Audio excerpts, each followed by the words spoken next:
দেশ থেকে বিদেশ, খেলা থেকে বিনোদন, সব ধরনের খবর নিয়ে আমি মিঠু শুরু করছি নজরের দুনিয়া। সরকারি ছেড়ে বেসরকারি স্কুলে ভিড় বাড়াচ্ছে পড়ুয়ারা, ব্যর্থতা নিয়ে রাজ্যগুলিকে সতর্ক করল কেন্দ্র। এবার কেন্দ্রের রিপোর্টে দেশের শিক্ষা ব্যবস্থার করুণ দশা প্রকাশ্যে এলো।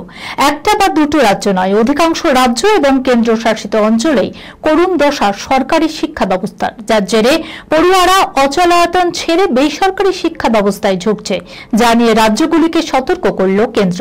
রিপোর্ট বলছে সরকারি স্কুলগুলিতে দিন দিন পড়ুয়ার সংখ্যা কমে যাচ্ছে, পাল্লা দিয়ে বেসরকারি স্কুলগুলিতে পড়ুয়ার সংখ্যা বাড়ছে। মজার কথা হচ্ছে সরকারি বিদ্যালয়ের তুলনায় বেসরকারি শিক্ষা প্রতিষ্ঠানের সংখ্যা কম। দেশের সব রাজ্যেই ছবিটা একই রকম, তা সত্ত্বেও পড়ুয়ার সংখ্যা বাড়ছে বেসরকারি স্কুলে। বিশেষ করে তিনটি রাজ্য নিয়ে উদ্বেগ প্রকাশ করেছে কেন্দ্র। অন্ধ্রপ্রদেশ, তেলেঙ্গানা এবং উত্তরাখণ্ডের সরকারি স্কুলের তুলনায় বেসরকারি স্কুলের সংখ্যা অর্ধেক হলেও পড়ুয়ার সংখ্যা দ্বিগুণ। উত্তরাখণ্ডের ছবিটাও ঠিক একই রকম। এই তিন রাজ্যের পাশাপাশি বেসরকারি স্কুলে উদ্বেগজনক বৃদ্ধি নিয়ে সব রাজ্যকেই চিঠি লিখেছে কেন্দ্র। রাজ্যগুলিকে পাঠানো চিঠিতে বলা হয়েছে সব রাজ্য ও কেন্দ্রশাসিত অঞ্চলেই সরকারি স্কুলের পরিবর্তে বেসরকারি স্কুলে ভর্তির প্রবণতা বাড়ছে। ওয়াকাবহল মহলের মতে দেশের প্রায় সব রাজ্যেই সরকারি শিক্ষা ব্যবস্থার বেহাল দশা। স্কুল আছে, শিক্ষক নেই, শিক্ষক থাকলে পরিকাঠামো নেই, পরিকাঠামো থাকলেও সঠিকভাবে ব্যবহার করা হয় না, ফলে বাধ্য হয়ে বেসরকারি শিক্ষায় ঝুঁকছেন অভিভাবকরা।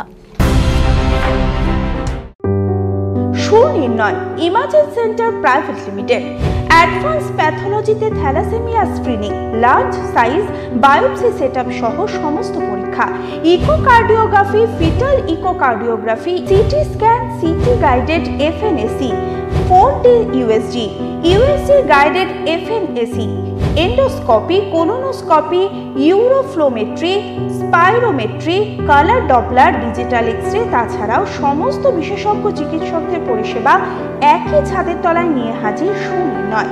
ঠিকানা 126/1 পিলখানা রোড, রানীবাগান, বহরমপুর, মুর্শিদাবাদ।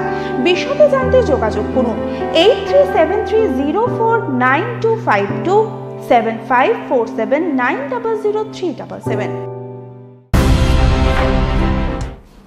পাকিস্তানের 22,000 কোটির বিনিয়োগ, রাশিয়ার বন্ধু ভারতকে কি বার্তা দিতে চায় মস্কো? ভারত ও পাকিস্তানের সঙ্গে সংঘাতের মাঝেই পাকিস্তানের সঙ্গে বড়সড় আর্থিক চুক্তি সম্পন্ন করল রাশিয়া। $2.6 বিলিয়ন এই চুক্তির মাধ্যমে করাচিতে তৈরি করা হবে আধুনিক স্টিল প্ল্যান্ট। ভারতীয় মুদ্রায় এই টাকার অঙ্ক প্রায় 22,000 কোটি। বলার অপেক্ষা রাখে না এই চুক্তি ভিক্ষে করতে থাকা পাকিস্তানের জন্য হাতে চাঁদ পাওয়া। তবে ভারত যেখানে পাকিস্তানকে ভাতে মারার সিদ্ধান্ত নিয়েছে, সেখানে বন্ধু রাশিয়ার এই পদক্ষেপ নিয়ে প্রশ্ন উঠতে শুরু করেছে। যদিও বাস্তবে জানা যাচ্ছে রাশিয়ার সঙ্গে পাকিস্তানের এই চুক্তি অনেক পুরনো। 1970-এর দশকে সোভিয়েত জমানায় এই প্ল্যান্ট স্থাপন করা হয়েছিল। 1992 সাল পর্যন্ত এই প্ল্যান্ট রমরমিয়ে চালু থাকে।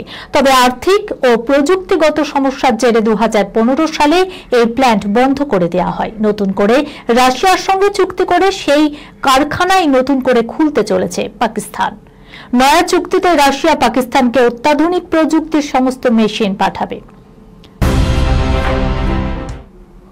হায়দ্রাবাদের সংস্থায় বিশেষ পদে নিযুক্ত গোল্ডেন রিট্রিভার কর্মক্ষেত্রে সারমেয় থাকার সুবিধা জানেন কি? পুলিশ গোয়েন্দা বিভাগ নয়, ছবি দেখে মনে হচ্ছে পুরো দস্তর কর্পোরেট অফিস। হায়দ্রাবাদের এমন এক সংস্থায় চিফ হ্যাপিনেস অফিসার পদে সদ্য নিযুক্ত হয়েছে এক সারমেয়। সোশ্যাল মিডিয়ায় ভাইরাল সেই ছবি। কিন্তু কেন এই নিয়োগ?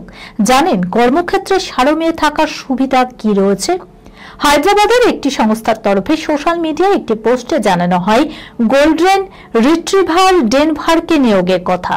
অফিসে সারমেয়ের ছবি পোস্ট করে হারভেস্টিং রোবোটিক্সের সহ প্রতিষ্ঠাতা রাহুল আরেপাকা লেখেন ও কোড জানে না, তা নিয়ে কোনো পরোয়াও নেই। ও আসে সকলের মন চুরি করে আর এনার্জি বৃদ্ধি করে। এই ছবি বিদ্যুতের গতিতে ছড়িয়ে পড়েছে সমস্ত সোশ্যাল মিডিয়া প্ল্যাটফর্মে। মুহূর্তেই ভাইরাল হয়েছে চিফ হ্যাপিনেস অফিসারের ছবি।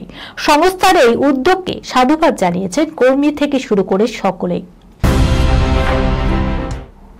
সুরভিন চাওলা হেড স্টোরি 2 এর নজর কাড়া অভিনেত্রী। মাত্র 15 বছরে তাকে নাকি শুনতে হয়েছিল তিনি নাকি সকলের শয্যার সঙ্গিনী। এমন কথা কেন শুনতে হয়েছিল সুরভিকে, সে কথাই বলবো আজকের নজরে দুনিয়ায়। সুরভিন চাওলার অতীত মোটেও সুন্দর নয়। রক্তাক্ত দিনগুলো আজও তাকে তাড়া করে বেড়ায়। কখনো তিনি ভাগ করে নেন বিনোদন দুনিয়ায় যৌন হেনস্থার কথা, কখনো কিশোরী বেলার কথা। মাত্র 15 বছরের সুরভিনকে দেখে কোনো এক পুরুষ বাজে ইঙ্গিত করেছিলেন।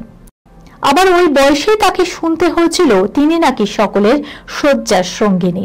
এসব শুনে এতটাই ভেঙে পড়েছিলেন অভিনেত্রী যে অবসাদেই ডুবে গিয়েছিলেন। অভিনেত্রী তখন 9ম শ্রেণীর পড়ুয়া। ওই বয়সেই পর দুবার প্রেমে পড়েছিলেন। কিশোরী বেলার সেই প্রেমের কথা সকলকে বলেছিলেন সুরভিন। তখনই আত্মীয় বন্ধু পড়শিদের থেকে শুনতে হয়েছিল আপত্তিকর কথাগুলো। অসুস্থ বোধ করতেন সেই সময়। একটা সময়ের পর বাধ্য হয়ে চিকিৎসকের কাছেও যেতে হয়েছিল তাকে, কিন্তু চিকিৎসক তাকে মাইগ্রেনের ওষুধ দিয়ে ছেড়ে দিয়েছিলেন। অভিনেত্রী কথায় নিজের অভিজ্ঞতা, হার না মানা মনোভাব আমায় এই সমস্যা থেকে বের করে এনেছিল। 2003 সালে কহি তো হোগা ধারাবাহিকে অভিনেত্রী হিসেবে আত্মপ্রকাশ করেছিল সুরভিন। বড় পর্দার সঙ্গে পরিচয় কন্নড় ছবির মাধ্যমে। এরপরে বলিউড হেড স্টোরি 2, আগলি, পাচাডের মতো ছবিতে নজর কেড়েছিলেন এই অভিনেত্রী। টিভির পর্দা ছাড়ার পর অভিনেত্রীকে বরাবর সাহসী চরিত্রেই দেখা গিয়েছে। যদিও রূপলী পর্দায় পা রাখার পর নানান ধরনের অভিজ্ঞতার মধ্য দিয়ে যেতে হয়েছে তাকে, তবে কিশোরী বয়সে যে অভিজ্ঞতা তার হয়েছিল সেই আতঙ্ক আজও ভোলেননি সুরভিন। এই খবরের সঙ্গে শেষ করলাম আজকের নজরে দুনিয়া। আপনারা দেখছেন টিভি 24 বাংলা, সংবাদ বিনোদন সারাদিন সারাক্ষণ।